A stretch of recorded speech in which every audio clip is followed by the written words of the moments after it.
제가 이제 어디 갔다가 도착을 했더니 그 스님이 법회를 해야지 되는데 밤에 그래서 발전기가 필요한데 그걸 빌리러 왔다.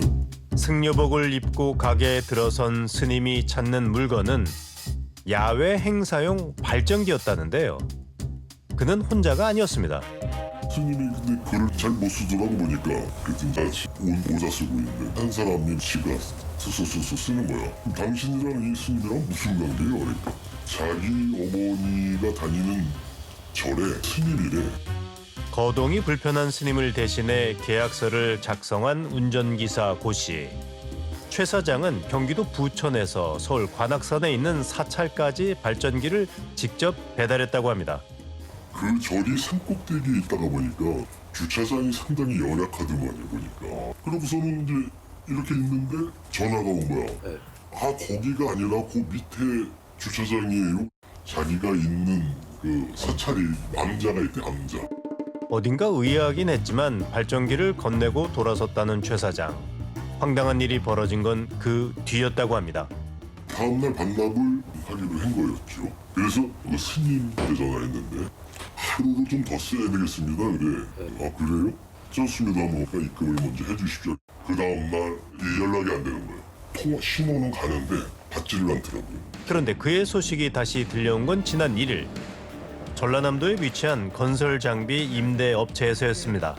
처음부터 이 발전기를 빌려달라고 오셨고 처음부터 모델명을 지목을 해주셨어요. 근데 처음에 사용하신다는 목적이 야외 행사, 집회 행사라고 말씀을 하셨고 3일 동안 사용하신다 했습니다.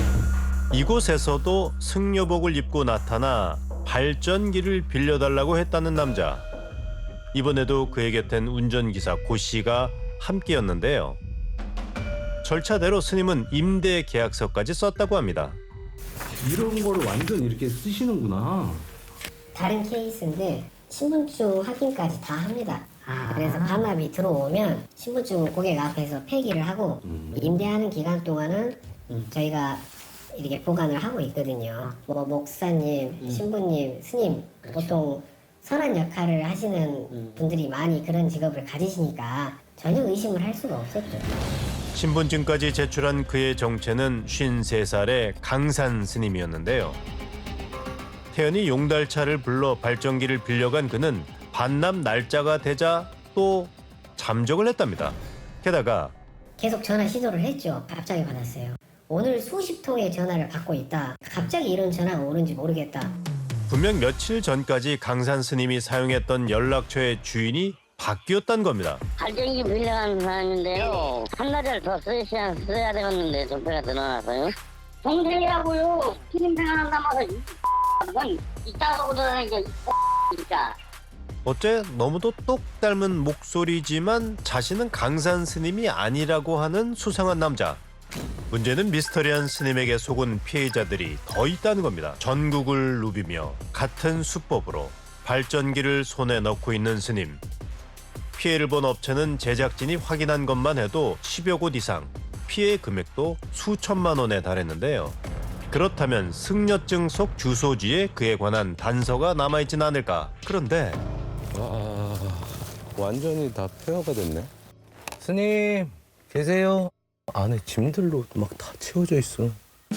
생활을 한 흔적은 있지만 오래전 발길이 끊긴 듯한 모습인데요. 우린 종단 관계자와 전화 연락이 닿았습니다. 스님 중에 계셨다. 왜요? 그분은 지금 모르는데 어디 있는지. 그냥 승려증만 이렇게 해주신 걸로 알고 있어요. 거기서 있었던 것도 아니시고 거기 승려증에 몇 년도로 돼 있어요. 불기 2555년 7월 11일 이렇게. 그러면 그 효염도 없는 것이고요. 그분은 승려의 자격이 없는 사람이에요. 그 승려증을 쓸고 있는 그거는 아주 큰일 나는 일이야. 이게 어떻게 된 일일까요? 승복을 입고 다니는 그가 정식 스님이 아니라는 건데요. 우린 물건을 옮겨준 용달 기사와 어렵게 연락이 닿았습니다. 공통점은 그거 독감 건가? 주택단지내 그 사장이 있더라고요. 거기 갔어요. 발전기가 도착한 곳이 뜻밖에도 서울 금천구의 한 공영 주차장이라는 건데요.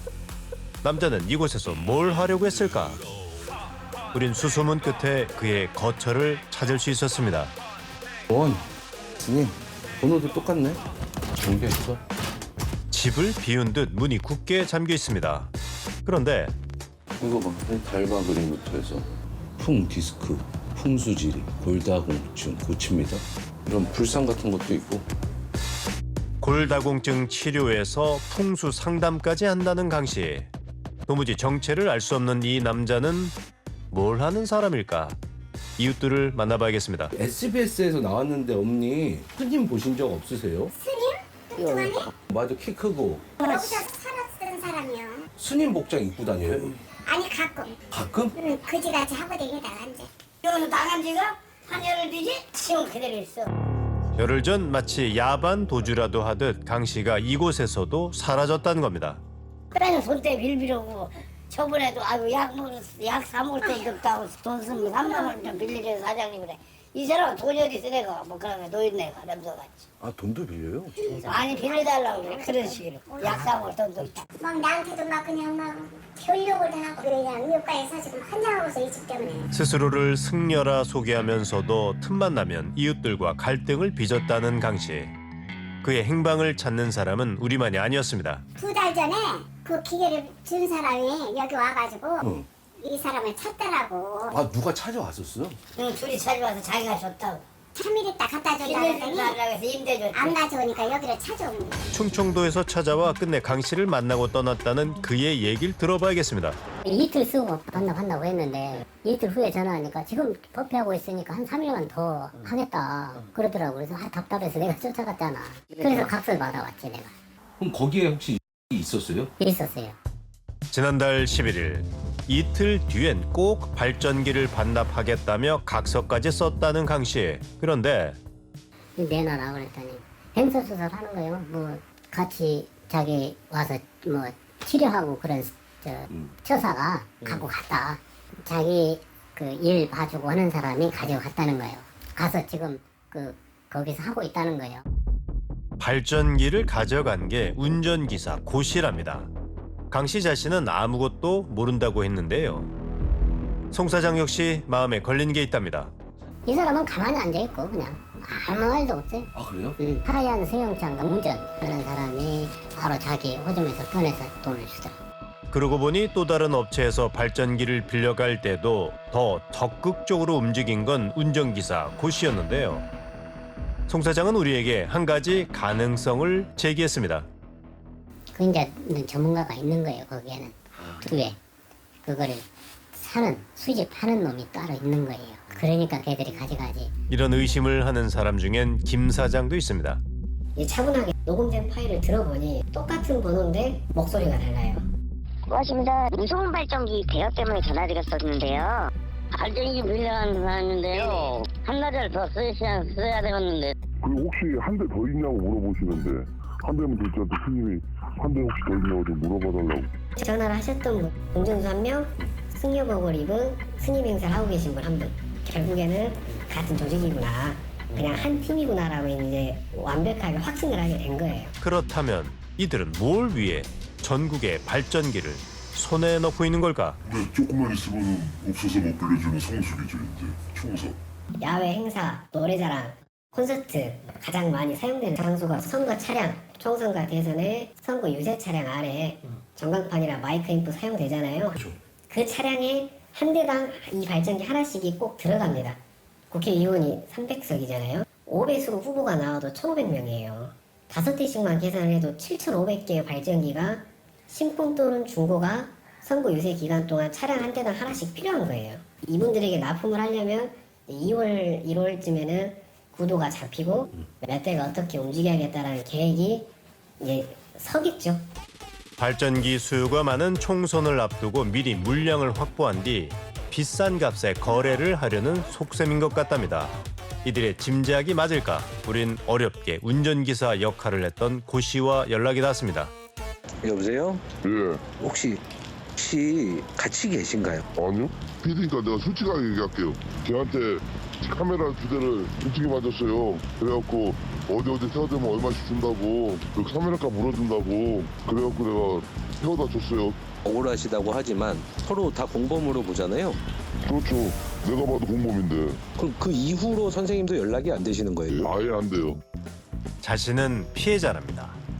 빌려준 카메라 값을 돌려받으려다 엉겹결에 범행에 얽힌 거라는 그는 강 씨의 행방조차 모른다는데요.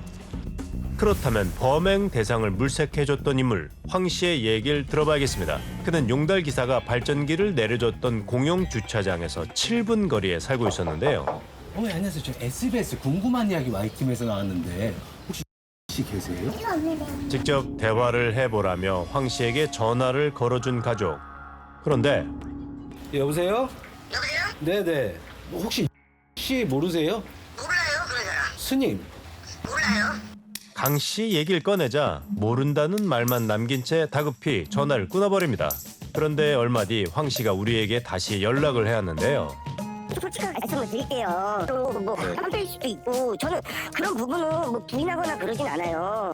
최대한 제가 좀 노출이 안 되게끔만 좀 말씀 좀 부탁 좀 드릴게요. 스님 핸드폰으로 씨께서 그러니까 제가 그러면 문의를 했다는 게 네. 그럼 이렇게 해서 좀 확인 좀 해줘라 그래서 전화를 했겠죠 제가. 그 부분도 뭐 속이진 뭐 감추고 뭐 제가 핑계 대진 않을게요. 강 씨의 지시로 업체에 문의 전화를 한 건 맞답니다. 하지만 제가 저한테 부탁을 했어요. 이렇게 서울로 올린다고. 그럼 이제 해가지고 뭐 그럼 알았다. 뭐 자기가 이제 문제 없으니까 이것 좀 해줘라 이제 뭐 그렇게 얘기를 했겠죠? 그리고 저는 이제 연락을 해가지고 주대 사갈 사람 있으면은 나와라 이제 뭐 그렇게 해서 이제 처분이 된 거 아닐까요? 아니 본인이 처분하셨으니까 본인이 잘 아실 아니 그러니까 아니요 다 줬습니다. 500 이상은 다 준 거 같은데 한 10만 원, 20만 원 있잖아요. 네. 뭐 담배값 정도 빼고는 다 드린 거 같은데. 발전기는 이미 처분을 했고 수익을 가져간 것도 강 씨란 겁니다. 그럼 저 혹시 좀 만나게 해주실 수 없어요? 저도 연락이 안 돼요. 모두와 연락이 끊겼다는 강 씨에게 우리는 여러 차례 전화를 걸었지만 끝내 연락이 닿진 않았는데요. 전문가는 이들의 범행을 멈출 방법은 하나뿐이라고 강조합니다. 일단 범죄 행위를 함께 하고자 하는 공동 의사가 있어 보이고, 그다음에 역할 분담을 통한 본인의 그 각자의 입장에서 범죄 실행 행위가 있었기 때문에 제가 볼 때는 사기죄가 같이 성립되는 것으로 보입니다. 범죄 혐의가 인정되면 수사기관에서 적극적으로 수사를 해야 되는 건 맞거든요. 한 명의 피해자의 사건이라도 빨리 수사를 해서 일단 먼저 처벌을 해야 돼요. 피해 업주들 역시 관할 수사기관에 강 씨를 신고했습니다. 사건은 어떻게 진행되고 있을까? 무슨 사건이라고요? 저 오늘 처음 들어가. 피해자 주소지가 특수하게 확인이 돼서 그 주소지가 있거든요. 그쪽으로 가지 않을까 싶습니다. 저희 팀장님한테 여쭤봤더니 그런 사건은 저희 경찰서 하는 게 아닌 것 같다고 말씀하시는데 수사에 진척이 없다는 건데요. 이런 상황에서 우린 공범 중 한 명인 황 씨에 대한 뜻밖의 제보를 받을 수 있었습니다. 예전에 2015년도에도 그쪽에서 그 사람이 이제 신분증으로 해가지고 렌탈해서 이런 똑같은 방식으로 황 씨가 수년 전부터 같은 수법으로 범행을 저질러 왔다는 겁니다. 실질적으로 이거는 경찰이 적극적으로 나서면은 잡을 수 있는 거거든요. 남의 물건을 가지고 갖고 안 갖다 주면은 내가 이만큼 큰 손해가 나는구나라는 거를 알고 다른 사람들이 그렇게 못하게 해야지 되는 거잖아요. 법이라는 게. 큰 데미지죠. 대출 받아서 그거 산 거거든. 뭐 임대료는 고소하고 찾는 거지.